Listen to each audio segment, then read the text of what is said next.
Algoriters, welcome back to Celebrity Court. It is Thursday. Yes, it is Thursday, February the 5th. All right, I'm going to need your patience tonight, everybody, because my teleprompter is affecting why my screen is freezing. So we're going to be working off of a different teleprompter. I hope that we can make this work. So if you see me moving around over here, it's because I'm trying to juggle a whole bunch of stuff so that we can keep the show good and consistent for you. All right, happy Black History Month. I'm going to say that every time the show comes on.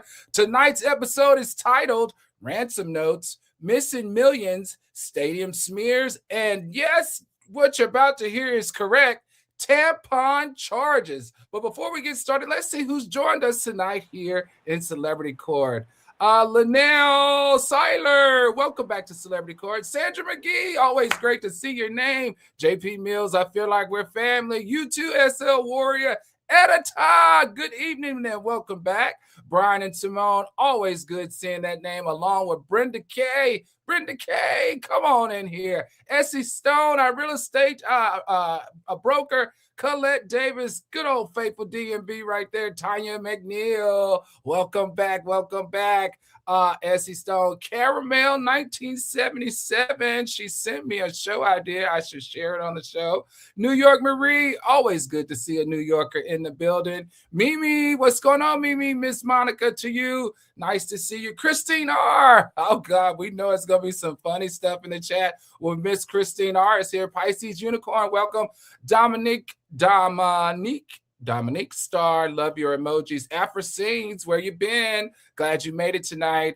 Leandra, welcome, welcome. Rizlan, welcome, welcome. Val Rice, 817, are you new? If not, welcome back. Gina Lee, welcome, welcome. Melina NC, good old North Carolina, come on in here. Lathea Robinson Smith, love to see that name as we sign in Deaf God. Thank you so much for joining us. All right, everybody, don't forget, we have new show days, which is now going to be on Mondays and Thursdays every week from starting at 9:30 p.m. Eastern. Don't forget to turn on your notifications and make notice of that. Before we get started, be sure to hit that like button. Don't forget to hit that subscribe button if you're already subscribed. Invite some friends to join us because, baby, this courtroom is hot with great celebrity stories. All right, don't forget to turn on your notifications and understand the show is going to be on Mondays and Thursdays at 9:30 p.m. And as always, jump down in the chat because we need you, the jury members, to be a part of the show.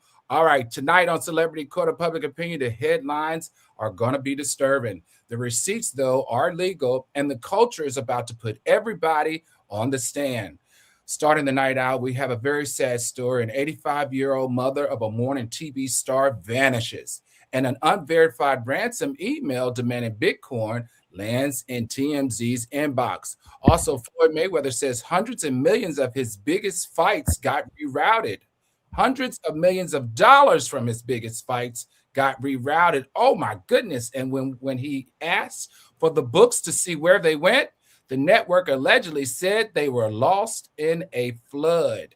All right, a Lions fan sues DK Metcalf, Shannon Sharp, and Chad Ochocinco Johnson, saying he got branded a racist on a viral audio and it wrecked his life.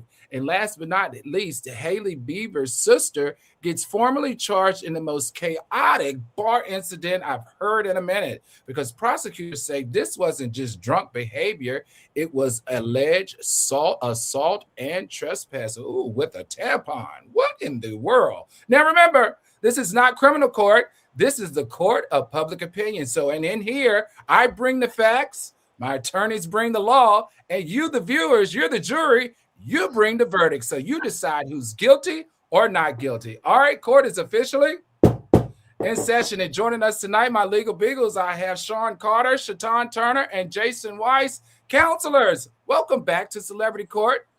Glad to be back. All right, good. We missed you, Shatan. You're not allowed to take any more days off. I'm going to hold you in contempt. I was at a Penguins game. We were celebrating Black history at a hockey game. So you know that was historic, right? We brought the culture. What you say, Attorney? I want to raise a point of order about this Black history stuff. All right, Al, you're not dark enough to celebrate the whole month. You get to about the 17th, and then you need to stop. All right, I'm only doing until about the 23rd. But the rest of you, Jason, you already done. You were done the 3rd. All right, that's enough. Give me till tomorrow at least, please. Jason's invited to the cookout. I'll vouch for Jason. Oh well, I don't have much vouch. All right, quick reminder, everybody. Everyone is presumed innocent. We are discussing allegations, charges, and civil claims. We're not issuing real verdicts. Please understand that. All right, everybody. This first case is so disturbing. First up, this is the kind of story that makes the whole country lean in. Yes, Savannah Guthrie's 84-year-old mother is missing out of Tucson. Now, TMZ reports it's received an unverified ransom note by email demanding millions in Bitcoin, pointing to a wallet address and including details the sender claims prove authenticity. Now, we do have an update on this. TMZ and the FBI partnered together, and they have located the individual that sent that email, but they do not know if it is in connection with who abducted Savannah Guthrie's mother. Now, the authorities in Pima County Sheriff's Department have publicly said that they believe she may have been taken against her will, and the Federal Bureau of Investigation has now stepped in. For our algoritmers, there are multiple lanes of law here. You have kidnapping and abduction, you have extortion, and the federal jurisdiction can come in fast with interstate communication because an email was involved and major felonies overlap that. So I'm going to start off with you first, Sean Carter. Let's go to kidnapping basics. What must prosecutors prove for an abduction charge, and how do they distinguish missing from taking legally? right. So missing is just you're not where you're supposed to be at. And I live here in Arizona. All right. And remember, the median age of a person in Arizona is approximately deceased. All right. We lose old people all the time. Right. They just walk off and then they're gone. All right. This is not that. Kidnapping is when someone forcibly takes you and, in addition to that, holds you. Right. So it's not just that they allegedly took Miss Guthrie away, but also that they're holding her. They're not letting her come back home. And in this case, we have, in addition to the kidnapping, we have a ransom demand or extortion demand, where we say we'll bring her back if you give us millions of dollars in Bitcoin. So this is all of the kidnapping. It's not even, there's no legal gray areas whether, it's a missing person case. This is a full-on kidnapping. Oh, wow. Now, Afra Singh says abducting seniors just so horrible. Caramel 1977 says she's not buying it. She says that family knows exactly where that mama is and what happened. Christine R. says that it's her son-in-law, allegedly. Let's go to you, Attorney Turner. Let's talk about the extortion piece, right? The extortion and ransom demands. In 2026, when the payment is Bitcoin, what are the first investigative steps and how do you use that information in the court of law? So I think this is the elements that you're trying to get to. So Bitcoin is real when you cash it in, but in some respects, it's a fiction beforehand. It's kind of like stocks. It has value, but you can't touch it. The good thing about using Bitcoin is that Bitcoin has owners. And so you can research online who owns the Bitcoin, which can be a useful piece of evidence if that's what they want. You have to instruct the payer, right? If you want to get paid in Bitcoin, where to send it. So to me, and I say this I feel bad for Savannah Guthrie. Let me just say that. So what I'm going to say is going to sound kind of funny, but like if you're in the kidnapping business in 2026, you're better off, right? You're better off to just ask for cash if your goal is to not get caught. because the Bitcoin does increase the likelihood that you're going to get caught. And that's because of the digital footprint, right? And it's so much easier these days to track the digital footprint, given cybersecurity, right? Exactly. Oh, yeah. So it's not. I don't know who would have ever suggested that unless they're not real criminals, which might be in the family's favor, right? All right, let's go to you, Attorney Weiss. Let's talk strategy. When the note is unverified and sent to TMZ instead of the family, what does that suggest? To me, it sounds like a scammer has kind of jumped in here and involved themselves for a little bit of attention. What say you? So I think that a lot of this is a smokescreen to draw attention away from other things that are going on in the world. And the way, with the Bitcoin, with the sending it to TMZ, it's all over CNN. And look, what is CNN showing? CNN is showing videos like what the bailiff is going to put up right now, where, Guthrie is asking for her mom's release. We're all tuning in to this video instead of what's going on with those something files. All right, let's see what you got, bailiff.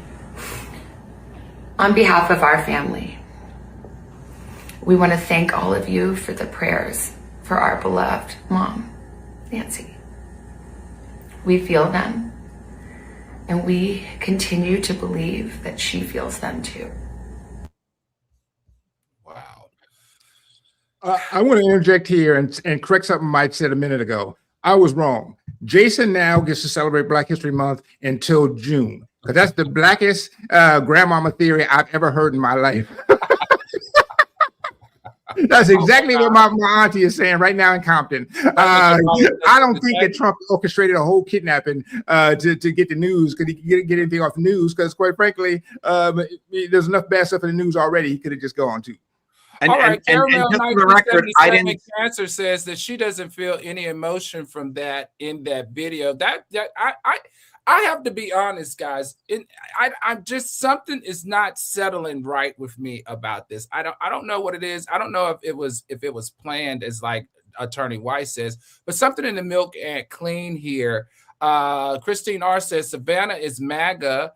And she also, Afrosine says Bitcoin can be both traced and also untraceable. I didn't know that. I don't see how that's possible, though. Richland says, I agree with Jason. This story is strange. So let me ask the question that I want all of the lawyers to answer for me really quickly.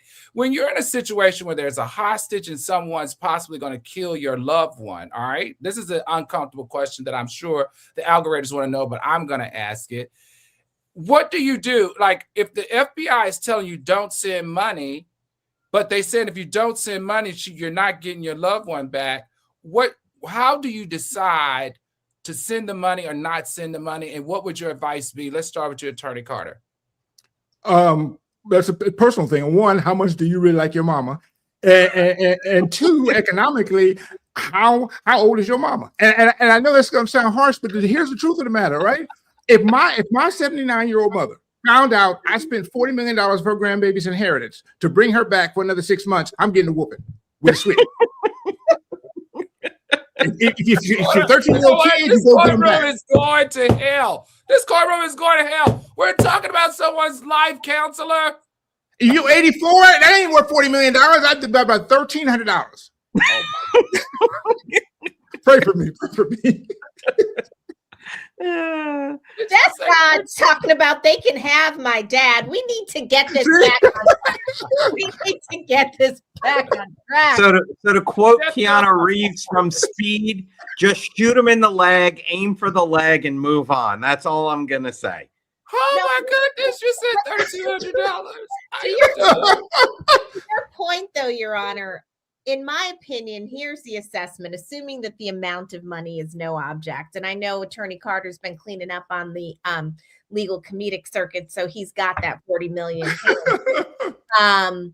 But the real question is, what do they really want, right? Because if they really want cash, they're not going to be inclined to commit murder, because committing murder means they get no cash. So if you're dealing with rational people, then you can keep leveraging it until you can at least get a sign of a loved one. I mean, everybody's seen Taken and Speed and like all these other movies where, you know, they have people being held hostage. What you're looking for is evidence of life. And so in this case, what's really scary for the Guthries is that it's been 5 days. There's been no evidence of life. There's this demand, but there's been no phone call. There's been no video. It's really concerning. Do you think they can take a layaway plan? Y'all better stop joking about this lady's life now. All right, really quickly, attorneys, so that we can move on to the next case. How strong of a case does the guy who's holding her ransom or kidnapped her doing this Bitcoin thing, how strong of a case do they have in getting that money? Starting with you, Attorney Carter.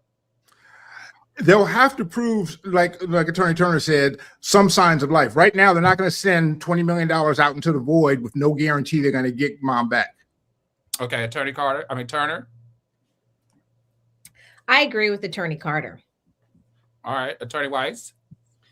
Proof of life. That's the only way they're getting money. All right, got it. All right, everybody. Now, from a disappearance where the currency is Bitcoin to a lawsuit where the currency is allegedly hundreds of millions. And somebody's claiming the books. When did they start keeping $320 million of books on paper? Vanished in a flood. Yes, you heard me correctly. Vanished in a flood. The second case, this is financial violence, if you ask me. Reports say that Mayweather, that's right, Floyd Mayweather, filed a lawsuit in California seeking $340 million and more, alleging the fraud and misappropriation connected to major fight revenues. The claims include that longtime advisor Al Heyman, with alleged participation or help from other executives, routed money into an account that he controlled, and that when a team member asked for records, the response was it was lost in a flood. Oh my goodness, this sounds crazy. All right, for our algorithms, what you need to know that this is a civil matter. It would be in civil court, and Big Boy claims that aiding and abetting breach of fiduciary duty. He's also claiming civil conspiracy to commit fraud, and he also is claiming conversion and unjust enrichment. Oh, Attorney Carter, I'm going to need you to break this down, okay? So the first thing is aiding and abetting breach of fiduciary duty. Second is civil conspiracy to commit fraud. What the hell does that mean? And then conversion and unjust enrichment. So let's go to you, Attorney Carter. Tell us what's going on in this case and what does conspiracy to commit fraud, civil conspiracy to commit fraud, What's the difference? The difference is that sometimes it's a you can go to jail for that as well. They don't want them to go to jail here. They don't care. They just want their money. The weird thing about this case is, so let's just break it down. Floyd does these big fights, right? And they have a contract, and his business partner is a guy named Al Heyman. Al Heyman says, okay, we're going to give this money here, put that money here, etc. Showtime gets all the money in for the pay-per-view, and they send out the money to where Al Heyman says it should go. Some went to Floyd, but apparently Floyd says not a lot, not all of it. Some of it went to these secret accounts controlled by Al Heyman.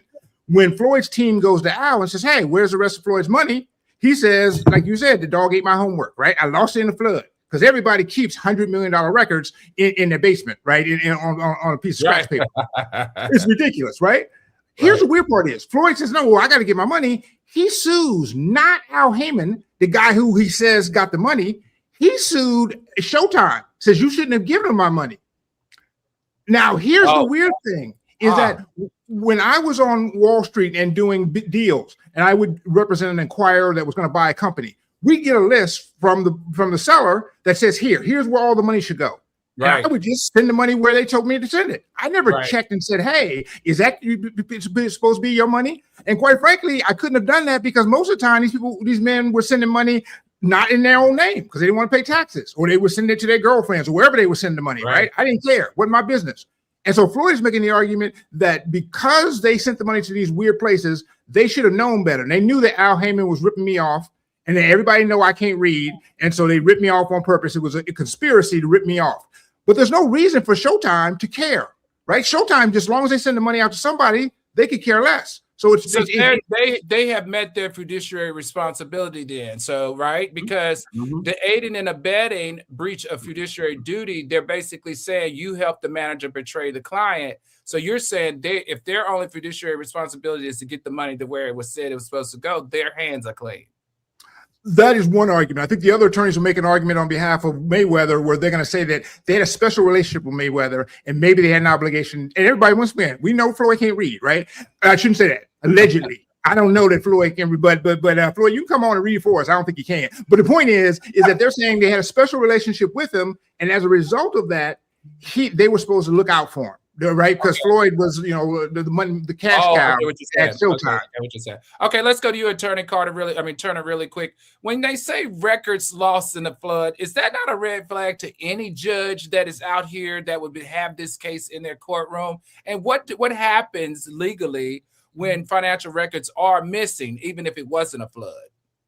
I'm assuming that there's documented evidence of the flood, like it's going to testify, because otherwise, why say it, right? Like if you're going to lie, that's one of the easiest lies to disprove. So I'm assuming there was a flood. The question is, were they on paper like it was, 1492 as opposed to records, right? That's really the question. So if I were counsel, I wouldn't even argue, the issue about the flood. I would argue, how was this all on paper in modern times, right? And these are pay-per-view payments, right? Which means they're a technology company. But what they had to do was to keep their records on, linen, right? Then put it in the basement, and then hope that it didn't get destroyed. I think that's the specious part of this argument, and I think it's open to attack. Now, when the records are missing, right? So that's their thing, paper, computer, whatever, we don't have them. Then you have to go through evidence to try to show what's missing, and the judge may lose patience and just say, we will grant Floyd what he's asked for, because that seems as reasonable as anything. Got it. Okay, I wanted to ask you that, Attorney Weiss, because you're the money man. The Jewish attorney knows how to count. With damages, though, he said and damages, right? He said with damages. So he's not saying that he's missing $340 million from what they owe him. He said with damages. How do you prove the damages in this case? Well, I mean, it could have been damages could be as simple as just the interest, right? If you would have gotten money 3 years ago of $180,000, just taking the statutory interest rate, now it's $200 million. So you can go there. You could go with attorney's fees and costs. You can go with investment opportunities that you were going to go ahead and you put it in a performing fund, and that fund would have done better. You lost pieces of property because you didn't have the funds on when capital calls were made. But one thing that Attorney Turner touched on, and it's very important, when I did foreclosure defense, and the bank would always claim there was a flood and we lost all the stuff. The bank had an obligation to recreate as much of the file as they can. So they might not say, here's the original mortgage, here's the original deed, but they can say, look, here's a scanned copy and an affidavit saying that this was legit. Here's the account statements that we got from such and such bank showing that no payments came in. That they have an obligation to at least try to recreate as much as possible. And if they don't, and because they're the ones claiming this flood and need to show proof, then they're going to do what Attorney Turner said, and the judge is going to say, well, look, Floyd is saying it's 320. You got nothing to refute that. I'm going to give him his money. Right. All right. JP Mills said they knew that man couldn't read, took advantage of him. Christine R says this is a gift to get Showtime's money. New York Marie says he needs to learn to read. Rizman 11 says he should have left 50 Cent. He should have left, I guess, meant 50. Let 50 Cent read the contracts. Nancy Stone says Attorney Carter is on one tonight, and I love it. Brenda K says that's ridiculous response about loss in a flood. Tells you everything you need to know. I agree. I agree with that, Brenda Stone. Caramel 1977, shame on you. She said the Guthrie family knows where that money is. Christine R says Mayweather blows a lot of money, and he's been trying to re-up with the fighting. I felt that too because they say he's going bankrupt. Attorney Weiss said he would put it in a high-performing fund, but remember, he likes high-performing strip clubs because we talked about him last year and what he likes to invest in, so he would have made it rain. There's a lot of money in strip clubs. Come on down here to Florida. You'll see it. You'll find they're all hanging out at Mar-a-Lago. Don't worry. All right, attorneys, let's see. What is the strength of this case? How strong of a case does Floyd Mayweather have? Attorney Carter, what say you? He might have a strong case against the person he didn't sue, his manager, Al Heyman. But I can imagine Showtime really didn't have an obligation to do anything but send the money to where they were told to send it. Okay, Attorney Turner. I actually think he has an 8 out of 10. And here's why. Because this whole business that they don't have the records is something that's going to, I think, be fatal for them because they should have had the records regardless of who they sent it because they don't dispute that he did the effort, which was to fight. And so they owed him or Heyman a duty to have the records of what they did. Okay, Attorney Weiss. I think as it stands, it's about a 5. When he amends the complaint and adds in the manager, he's going to be about 8.5. Ah, very interesting. Christine R says, what we not going to do is insult my baby daddy on here tonight. Y'all better leave Jason Weiss alone. Y'all better leave Jason Weiss alone. Y'all better leave. All right, everybody, be sure to hit that like button if you enjoyed tonight's show. Don't forget to hit that subscribe button. And if you already hit the subscribe button, hit the share button and invite some people over to enjoy this incredible show. Don't forget to turn on your notifications because the show is going to be on Mondays and Thursdays now, moving forward at 9:30 p.m. And as always, thank you for dropping down into the chat. All right, so we're going to go now from fight money to a fight in the stands because the next case is about what happens when violence is alleged and then the internet adds gasoline. That's right. You heard me correctly. The third case, this is a reputation harm at internet speed. Reports are saying that a Detroit Lions fan filed a $100 million lawsuit tied to a December 2025 incident at Ford Field involving an altercation with football player Metcalf. Now, the lawsuit also targets media figures alleging that he used a racial slur went viral. And he's saying it was false. It cost him emotionally, financially, physically, and everything in between. All right, algorithms, for you to know, these are the laws that he feels like have been violated. Assault and battery, defamation per se, and the Martin headache, which is media liability, which is what happens when commentary becomes a fact claim that denotes someone's life. All right, let's go to you, Attorney Turner, first, because you do the best job of describing defamation per se. All right, defamation per se. Why are slur accusations legally explosive? And what does the plaintiff still have to prove? Does he have to prove falsity, damages, or fault? So defamation is a crime of falsity, that the information that's been published is not true. There's certain types of defamation. There's defamation per se, defamation per quad. Defamation per quad means that you have to show that you had some sort of injury as a result of the defamation. Defamation per se says, you know what, by virtue of the information that was shared, it's conclusive that there was damage and you don't have to prove the damage. And in this case, there's like 3 types of defamation per se. You have allegations of crimes of moral turpitude. You have allegations of spreading an infectious disease like an STD. So I can't just be around here saying, even if I don't like somebody, that they gave me one, right? Unless I want to get sued. And then there's crimes of moral turpitude. In this case, what the Mr. Kennedy is alleging is that saying that, and then there's saying something against somebody about their job. In this case, he is a podcaster, and he's alleging that his job of being a podcaster has been damaged because he was called a racist, and him not being racist is a condition of him being well perceived in that community. But as we know, people who are racist get elected to really high offices here. And so it really begs the question, does this apply? All right, that makes very clear sense to me. Let's go to you, Attorney Weiss, really quickly. Let's go to the assault and battery in the stadium environment. How does the venue or the security, where is the assumption of risk argument show up here? Where does the assumption of risk argument show up here?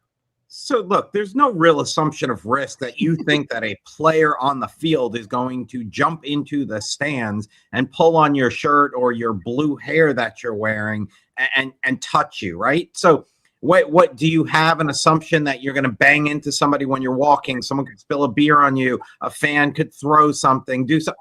Absolutely. But a player coming up to you on the sideline and grabbing you, touching you, massaging your chest, whatever he was doing at that point in time, that was not expected. What I didn't know until Attorney Turner said it just now is that this guy's a blogger or a podcaster. Mm-hmm. Okay. I guarantee his ratings have shot through the roof since this is there. So I'm very curious if his uncle per se really caused any damage to him, or if this is some sort of publicity stunt for him as well. I don't know. I'm not saying it. I'm just throwing it out there. But we have video of this guy talking and his lawyer talking, and I'd like to see that and allow the audience to make their own assessment of what's going on here. All right, Bailiff, take it away.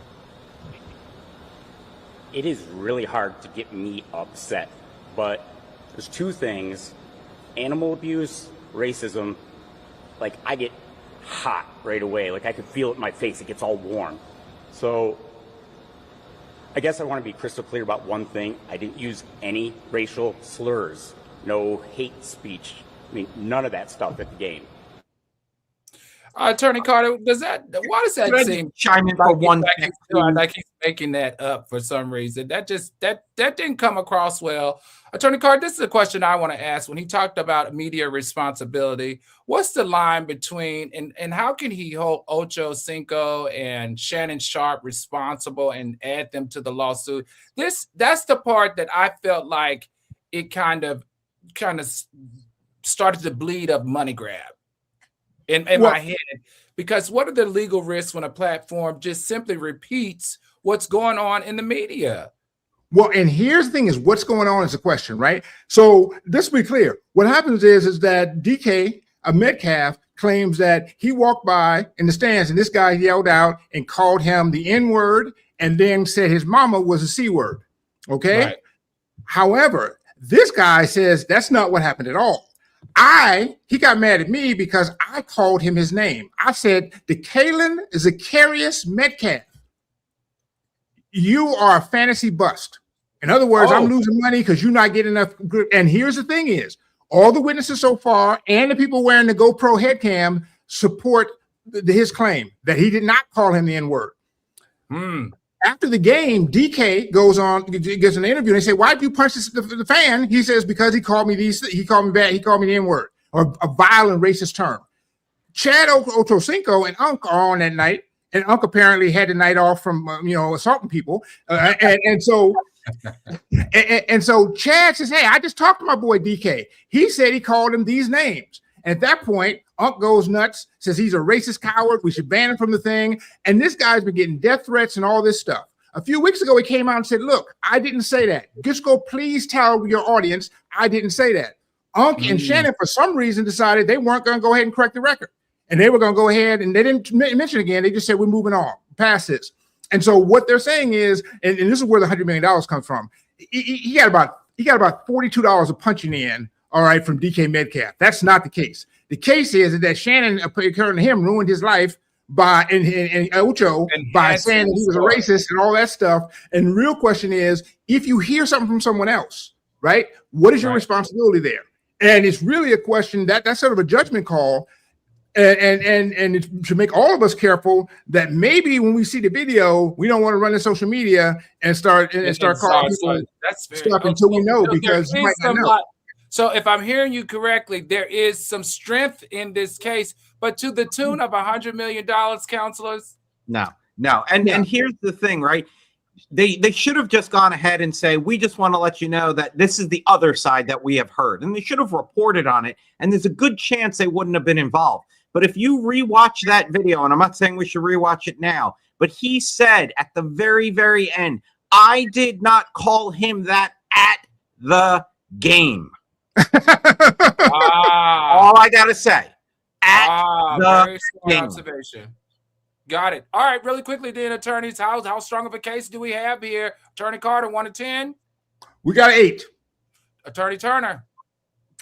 I'd say we have a 7. And the reason is Attorney Weiss brought up the brilliant point. When you're a podcaster and you're in the business of trying to get SEOs and ratings and likes, he may have resulted in having his career explode as a result of this. And so I think the liability may be per se, but the damages may be minimal.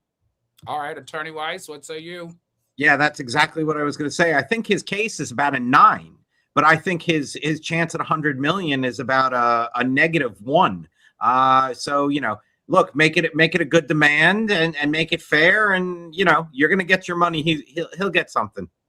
All right, before we go into the last case on the docket tonight, be sure to hit that like button. Listen to Caramel 1977. Don't forget to hit that subscribe button. And as always, stay down in the chat with us, because we're getting ready to be at the part where you decide who's guilty or not guilty. All right, now from viral reputation to a viral bar story that turned into formal charges. And yes, it is as wild as it sounds, because a tampon was involved. Our last case charged, not just trending. Reports say Hailey Bieber's older sister was formally charged in late January 2026 with 4 misdemeanors: simple battery, simple assault, battery, and criminal trespass. It's stemming from a February 2024 incident at a Savannah club. Now, reports describe allegations that she refused to leave an employee-only bathroom and that things escalated into alleged physical confrontation with staff while being removed, in which she threw a tampon at the staffer. Arraignment is scheduled for April 2024. All right, so for those algoritmers that have in their mind what this is about, this is criminal court, of course. It's not cute, because it's a misdemeanor. Battery can still mean real consequences. So what we have here is simple assault. It's often about the threat or the fear of harm. Battery, that's unlawful physical contact. So if you get hit by a tampon, I guess it's battery. And criminal trespassing, because she didn't go into the right bathroom. This is going to be interesting. Attorney Carter, really criminal trespassing? What say you? Let's be clear here, because you're explaining it very sanitized. So let me give you the whole thing. All right. Okay. She's at the club at girls' night. That should be enough of a story already. It's not right. All right. Girls' night is always out of control. She decides that she's feeling a little. It's true. She decides she's feeling a little sick, and so she's gonna go to the bathroom. They say that's not the right bathroom for you. She pushes in anyway, and then the bartender gets the short straw where she has to go in and talk to her and talk her out of the bathroom. He says, look, I'm here just to throw up a little bit and change my tampon. And according to the bartender, she then reaches in, pulls the one out that's already in there, and in doing so, slaps her in the face with it. No. Yes. Yes, that's the allegation. That's the allegation. Or assault with a nasty weapon. All right. And as a result, then they throw out the club. While they're throwing out the club, the 2 bouncers are grabbing her, and she pulls a chunk of hair out of one of the bouncers and kicks the other one in the hoo-ha. All right, in the the nuts. All right, and as a result, we're not talking about simple. All right, we're talking about complicated bioterrorism. And the problem was she didn't have no business being out in the club in the first place. All right, she was on a period. She needed to be at home where she's supposed to be. All right, that's her problem in the first place. What? Attorney Carter, is this what you're doing?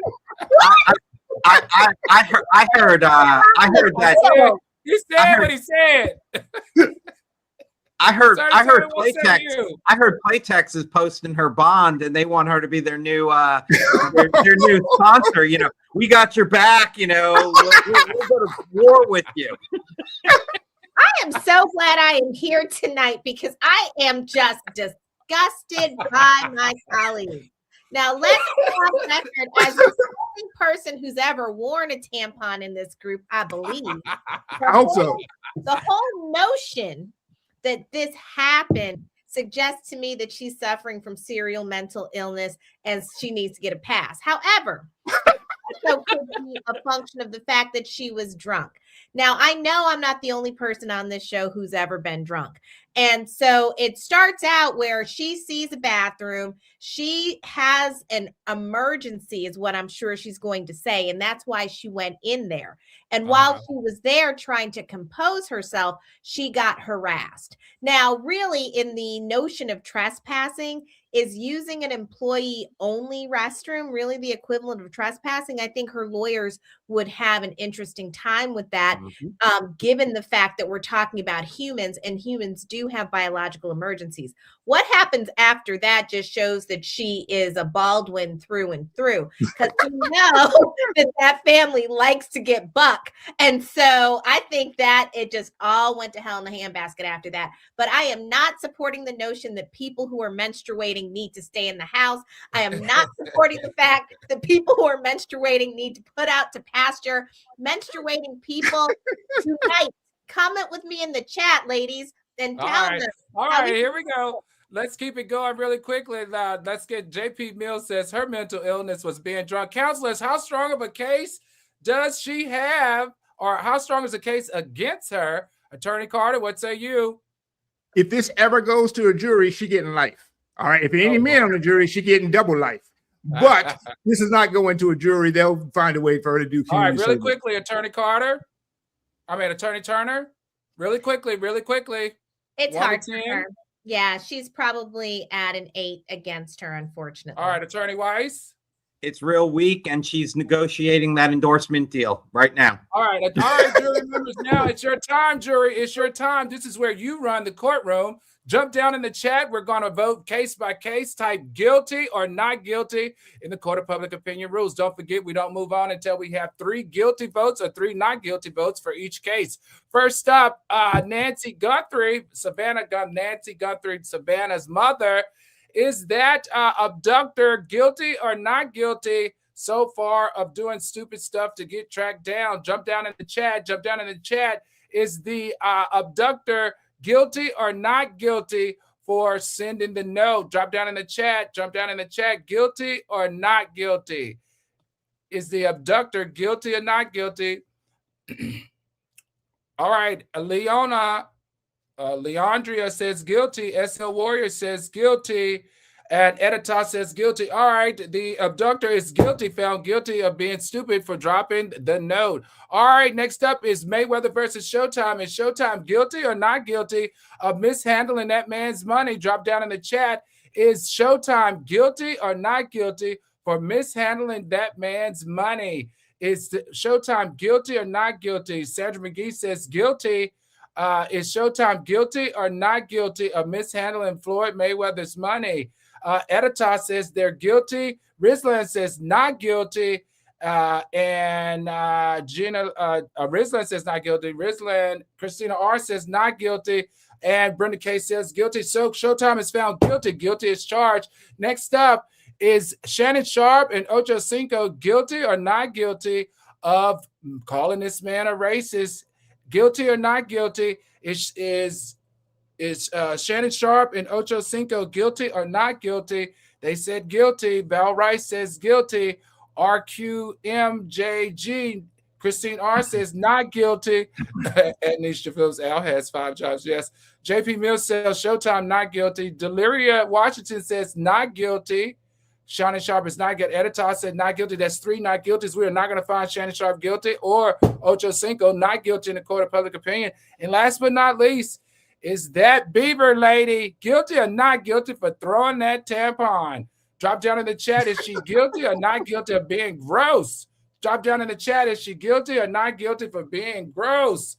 Drop down in the chat. Is she guilty or not guilty for being gross? Guilty. Deliria says guilty. RQ says guilty. And Lathea Robinson says guilty. All right, she is found guilty. Guilty in the court of public opinion. So there you have it. Those are the verdicts. That's what the jury has decided. Tonight, we learned something really simple. A ransom note isn't just a message. It can also be a weapon when it's done electronically. And the truth matters because panic can be profitable. In boxing, the punch is in, but the contracts can keep swinging.